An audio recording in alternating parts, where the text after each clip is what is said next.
Hi everyone, Charles Hoskinson here. I just wanted to go and make a video before Christmas about a few things related to Shelly and new features we anticipate seeing during Q1, things that are priorities, things that are going to be changing for the new year. And anyway, I figured why not.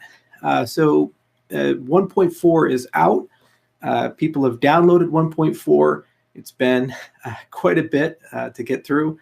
Just a few things about 1.4, things that I think are important to mention. 1.4 requires people to restore into the data layer of the system. It also takes the current way that we were storing files, where every block had its own file, which was kind of a bad design, and it compresses that down to basically an epic package. Now, these two processes are very I/O intensive.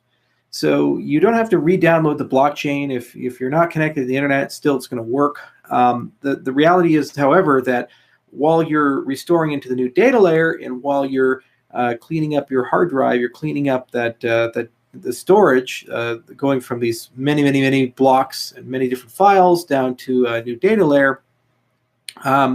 If you have a mechanical hard drive, a non-SSD, or if you have an older system, because this is such an I/O intensive process, generally it takes quite a bit of time. So for some people, we've seen restoration rates in the hours to in some cases days, but most users are able to do this in between 30 minutes to 2 hours.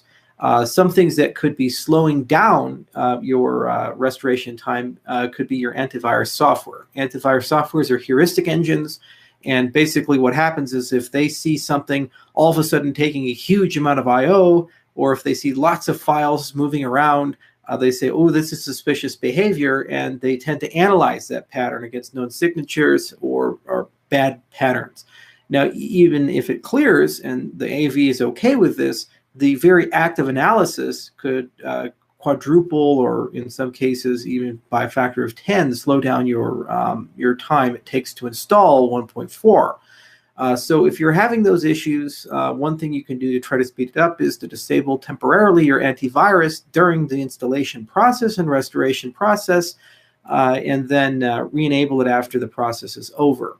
Another thing is that you won't instantaneously see reduction in storage size as soon as the installation is complete. There's a background process that runs once the restoration is done, which gradually cleans up the old files. And over time, usually a day, basically it'll purge all those old files, and then you'll just have the new database and the new data layer. And for many cases, you should be looking at probably a factor of 10 reduction of the amount of storage on disk. It depends on the file system you're using, if you're Linux, Mac, or Windows, and a litany of other little features. But it's a considerable improvement, and people post-upgrade should really notice a big improvement there. If you're having issues, submit a forum request, send us a bug request, and we're going to probably set up a dedicated channel on Telegram for people who are just having issues and they can't get it done for whatever reason, to talk with our people and get people through this very large upgrade. But it's slow, unfortunately, because it's a big update and you're basically moving from the old broken, not so good data layer to the new awesome, wonderful, great data layer. But in the process of that transition, it does take a bit of time. So be patient and understand that this is not an event that's going to happen every time we do an update. This was the big one, and we spent quite a bit of time building this software, and we're quite happy with it. It just takes time to migrate to it. Okay, moving into Q1, let's talk about new features coming to Cardano, and let's talk about the Shelly release.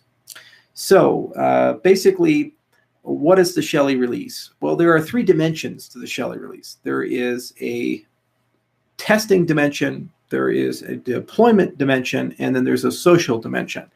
So in the testing dimension, we have a family of new protocols we've constructed. New network protocol, or Genesis, the delegation scheme, and the incentive schemes that we've come up with, as alongside this concept of stake pools and all the logic behind them. So basically, because we have all these new protocols, those protocols have to be fully implemented, and they do have to have some burn-in time to verify that the protocols are correct. Now, we've written prototypes now of our network stack, prototypes now of Ouroboros, BFT, Prouse, and Genesis, and we've written prototypes of some of the delegation mechanics as well as the incentive scheme. So we have a really good concept of what the new ledger rules need to look like, what delegation looks like. In fact, we have 50 plus pages of specifications for that, and those are growing, and a really good concept of what Genesis looks like. So the first half of Q1 is about getting ourselves to a point where we can begin broad-scale testing and verification that our ideas match reality. And we have, because of the process we followed, we're feeling pretty confident that they do. But that's a process. It's something to get done. The good news is that the code quality is really high, the engineers are really good, and everybody's roughly on the same page about what we need to do. The other good news is we've de-risked it a little bit by having two competing teams trying to do the same thing, using different tools, techniques, and processes. One is following a more pragmatic Silicon Valley standard, that's the Rust team, where they're moving very quickly, and then the other is following more disciplined, specification-driven development. It's a larger team, but they're moving at a slightly slower pace.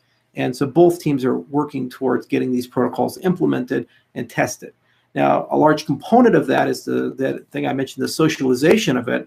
So once we're ready for a test net, then we have to start building a large population of stake pools. Out of curiosity, last year we ran a registration list just to see how many people would be interested in running a stake pool, because we had to set kind of the parameter of what we felt would be a good target, 100, 200, 500, and so forth. We received, I think, over 4,000 people who are interested in running stake pools, and I think we'll probably get equivalent numbers once we open that again. So sometime in January, our comms department, in coordination with the newly reinvigorated Cardano Foundation, will reopen that registration, and we're going to try to get as many people as possible interested in potentially running a stake pool, and then very short order, we're going to roll them over into a test net and try to get as close to that number of 1,000 as we can and get some two-way feedback on the use of the protocol. And then there's the actual rollover of what we have today, the Byron system, to where we would like to go, Shelley. Now, this means that we're going to have to issue a series of updates to the Cardano client. At least 2 updates will be required. One is that the current implementation of Ouroboros, this Ouroboros Classic, is very old implementation. It's based on the ideas we had back in 2017, but we've evolved quite a bit in our design of protocols. So what Ouroboros Genesis looks like versus what we have in our repo, very different things. So there's going to have to be at least one fork to get us to Genesis. And so what we've decided to do is use a halfway house solution where we implement Ouroboros BFT, we bring that in at the base level, and we fork to that, and then we have a migration path from BFT to Genesis. So BFT, the legacy team's been working on that, and it's the last piece of code we're going to be committing to the legacy repo. The implementation of BFT is done, and we've begun broad-scale testing of it. And we're going to actually test it both on the Rust side as well as the Haskell side. And we're going to run Rust clients against the Haskell clients. It's really exciting that we have 2 independent implementations, and these implementations are running against each other, verifying that we've correctly implemented from the specification that was written. So once BFT is out, that will be 1.5. The very next thing to do is to then begin a series of upgrades to get us to basically to Shelley. So there's going to be some changes to the ledger rules. There's going to be some changes to the APIs, and there's going to be some changes to the network stack. And all of these things are required for us for basically Shelley logic. And you'll see that post 1.5 coming through. We've made considerable improvements to our release process. We've made considerable improvements to our QA process. And we're now starting to work with code bases that have very little technical debt and are based upon good design principles and good engineering practices. One of the reasons why we had so much trouble throughout 2018 actually getting good products out is that we were dealing with a code base that did not have good documentation. We were dealing with a code base that was laden with a lot of technical debt, and we were dealing with a code base where the original engineers who wrote that were no longer at IOHK, and they left. So we were basically taking a halfway house of a halfway house that was not well understood, and we were trying to clean it up and make it reasonable. And if you look at the progression of updates, 1.1, 1.2, 1.3, and 1.4, we mostly accomplished that this year to the extent that we completely rewrote the entire wallet logic. We also heavily refactored the core so that we could actually write tests against the core, and we wrote retroactively a specification for the core, which is now finding its way into our new ledger rule specification. So we actually had to write two formal specs, one for the old system and one for the upcoming new system. The old system basically is required because we still need to validate legacy transactions as we move to Shelley. So that's all been done, but it was a heck of a lot of work. The good news is the new system doesn't have any of these legacy concerns. We designed it, we wrote it, and it's based on good principles. So it's much simpler, and it's much easier to test. It's much easier to understand. It's much easier to keep in our head. Furthermore, we now have a lingua franca for our about basically design. We say, here's the set theory, here's the math. You can read a spec. It has some verbosity to it. There's some words associated with the math. And this is what Shelley is. So the core of the system is an implementation agnostic collection of mathematical representations, and any developer should be able to take that, read it, understand it, and say, I understand what you're talking about when you say this is a valid transaction versus not. I can reason with the spec to understand one versus the other. From the UTXO set to the ledger rules to how consensus will work to how the network will work, that is the soul of our protocol. Now that we have that, we're moving along quite well. So basically, you're going to see 1.5 be Ouroboros BFT. You'll give everybody a heads up about that, and we'll have a much more graceful upgrade path. It won't require restoration. It won't require a new data layer. It won't require you to do much. It should be like a normal upgrade, so it won't be as painful as 1.4 is, but that'll get done. And then after that, we'll have a decoupled wallet backend. We'll have Icarus-style addresses, and then we're just going to gradually move our way to the V2 API and gradually move our way to all of the things that are required for Shelley. And then there'll likely be one more major update, and then it'll put in all the infrastructure, and then Shelley will just slide in. Now, some threshold conditions for Shelley are, it's not just good enough to have all the code written, and it's not just good enough to have all of the protocols ready to go and fully tested. It is a social component as well. We do need a certain critical threshold of people who are actually deploying stake pools, running stake pools, and understand what that means. So that'll be done in a very visible, transparent way. And what will likely happen is that we'll have a gradual winnowing of federated control to decentralized control, where epoch by epoch, basically more and more of the slots are made by stake pools, and less of the slots are made by the Ouroboros BFT. And then eventually that just disintegrates, and 100% of the slots are made by stake pools following the protocol. So it's as if the epochs are getting larger for decentralization. So you'll see a series of videos and blog posts and announcements, and Duncan will go and talk about this, as will others. But progress is pretty good. Now, in terms of the feature set, now that we have a decoupled wallet backend coming January, what's really exciting is we can start augmenting and really taking that wallet layer to the next level.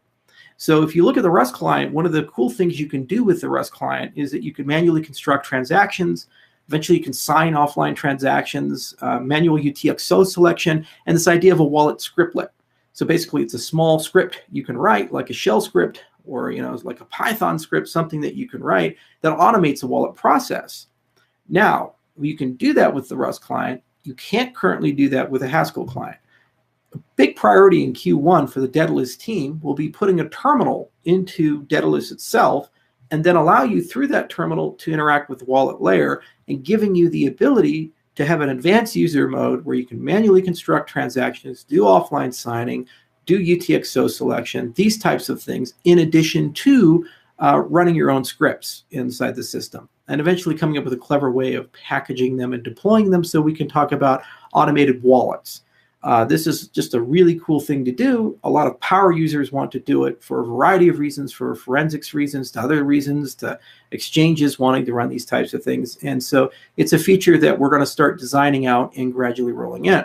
Another thing you guys are going to start seeing is we're going to start writing some content about what the delegation center is going to look like.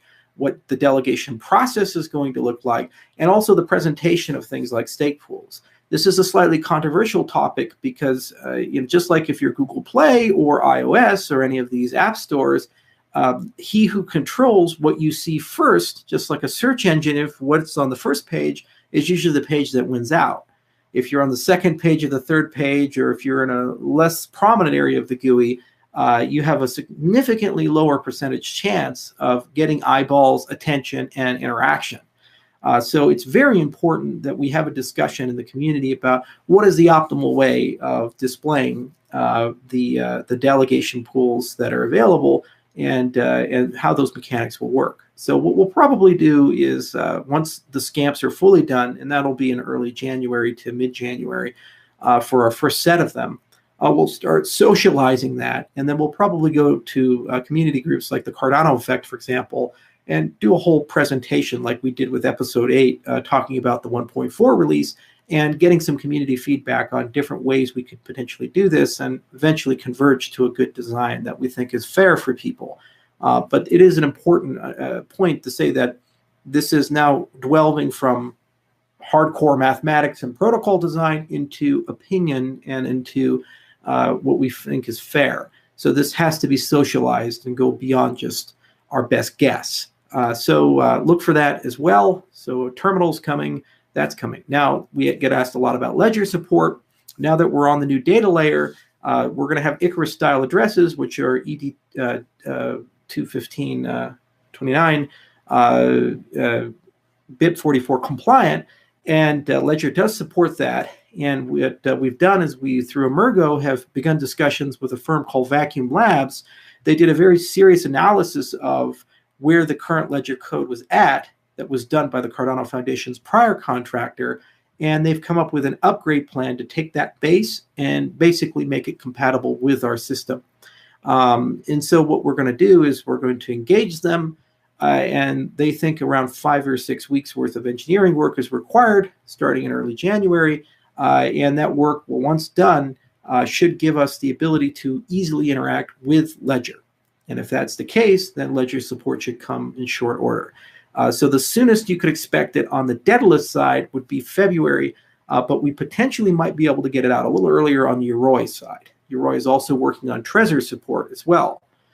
So you'll notice that once Icarus style addresses are supported by Daedalus, there's going to be another transition where we'd like to get people from the old non-deterministic addresses to the new Icarus addresses, because you'll have significantly faster recovery time for wallet restoration. Furthermore, the address size is about half the size.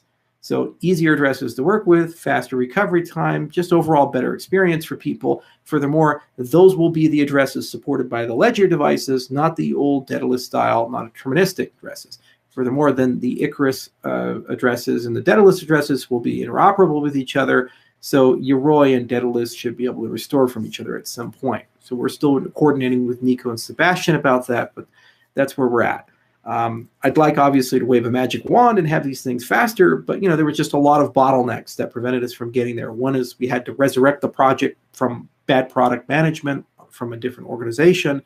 2, we had to be ready to integrate something like this, and 1.4 was really the milestone for it. It made no sense to attempt to get Ledger support with the old data layer and the old wallet, because that was a very poorly written piece of code that had a lot of problems with it.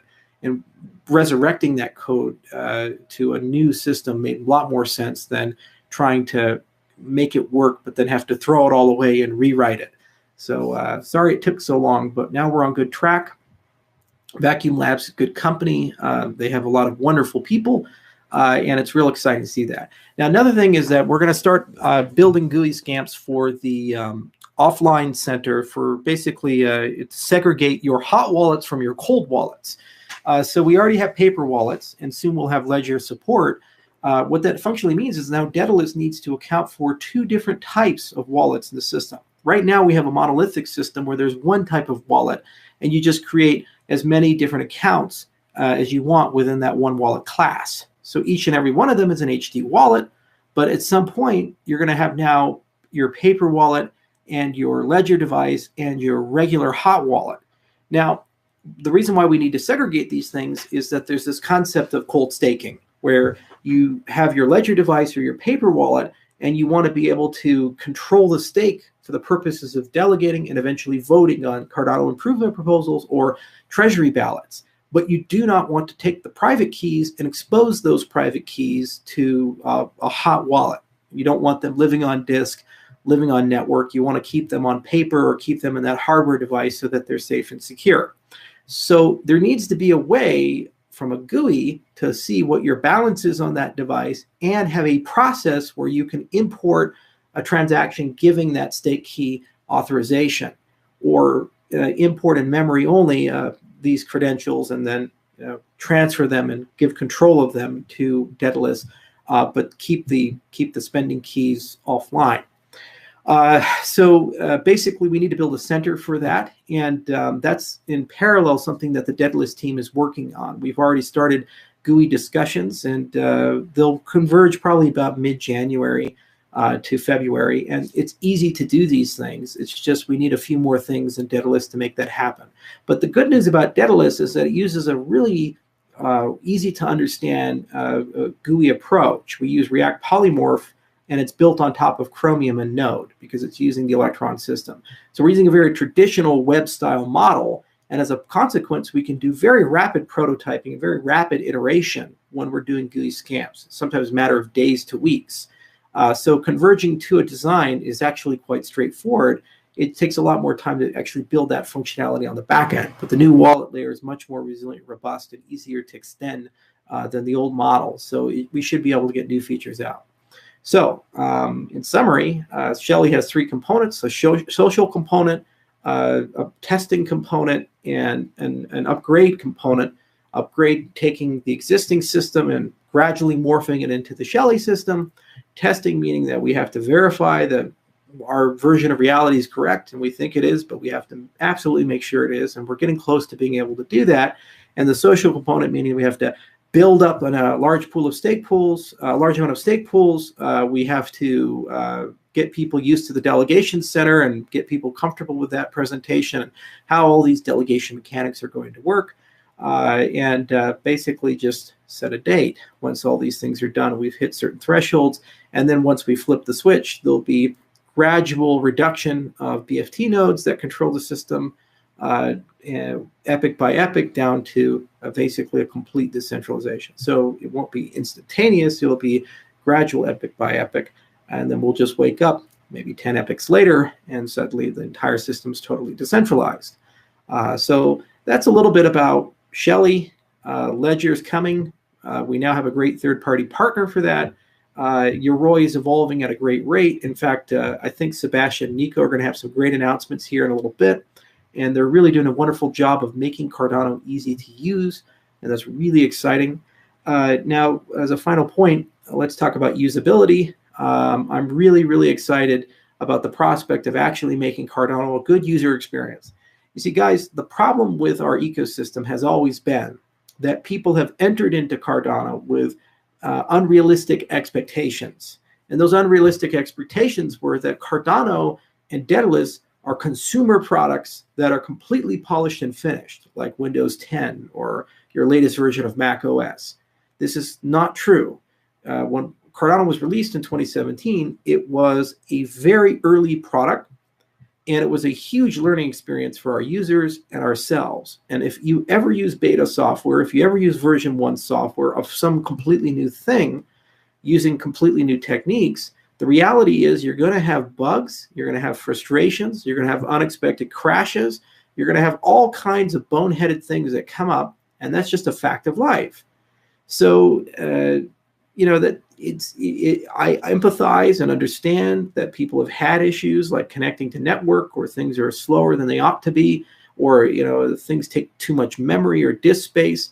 But this is just growing pains. And what you'll notice is that over the course of this year, we have made massive improvements to the system. The network stack has gotten 3 to 4 times faster on average. Memory consumption for Daedalus has gone down by 75%, if not more.